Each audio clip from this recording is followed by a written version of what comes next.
আজবারে যে ঘটনাটা ঘটেছে আমাদেরকে পুলিশের পক্ষ থেকে জানানো হয়েছে আজকে পর্যন্ত এই ঘটনায় 7 জনকে গ্রেপ্তার করা হয়েছে। ঘটনার সাথে তাদের সংশ্লিষ্টতা দেখে 4টা বিষয়কে 4টা ঘটনা সেখানে পুলিশ এবং প্রশাসনের গাড়ি ভাঙচুর, মাজার ভাঙচুর, কবর থেকে লাশ উত্তোলন এবং লাশ সরিয়ে দেওয়া, এই 4টা ঘটনার ভিডিও ফুটেজগুলো বিশ্লেষণ করে এই পর্যন্ত 7 জনকে গ্রেপ্তার করা হয়েছে। এর মধ্যে যিনি কবর থেকে লাশ উত্তোলন করেছেন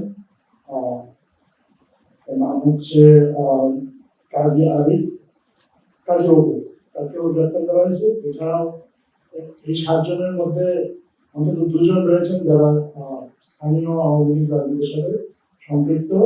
তাদের একজন হচ্ছেন ওদের স্বপ্ন পূরণে পাশে থাকতে পেরে আমরা গর্বিত। হিরু মৃধা, সাধারণ সম্পাদক গোয়ালন্দ ঘাট থানা স্বেচ্ছাসেবক লীগ, এবং মাসুদ মৃধা, সভাপতি উজানচর ইউনিয়ন ছাত্রলীগ গোয়ালন্দ থানা। এই 7 জনকে গ্রেপ্তার করা হয়েছে। পুরো ঘটনার ভিডিও ফুটেজ বিশ্লেষণ চলছে এবং পুলিশ জানিয়েছে যে ঘটনার সাথে যাদেরই সংশ্লিষ্টতা পাওয়া যাচ্ছে বা যাদের সংশ্লিষ্টতা তদন্তে আসবে তাদের প্রত্যেককে আইনের আওতায় আনা হবে। আজকে যে আইন শৃঙ্খলা রক্ষাকারী সংক্রান্ত যে মিটিংটা হয়েছে প্রধান উপদেষ্টার কার্যালয়ে, সেখানেও এই ঘটনা সম্পর্কে আমাদের সরকারের ঊর্ধ্বতন কর্মকর্তারা মাননীয় উপদেষ্টাদেরকে অবহিত করেছেন।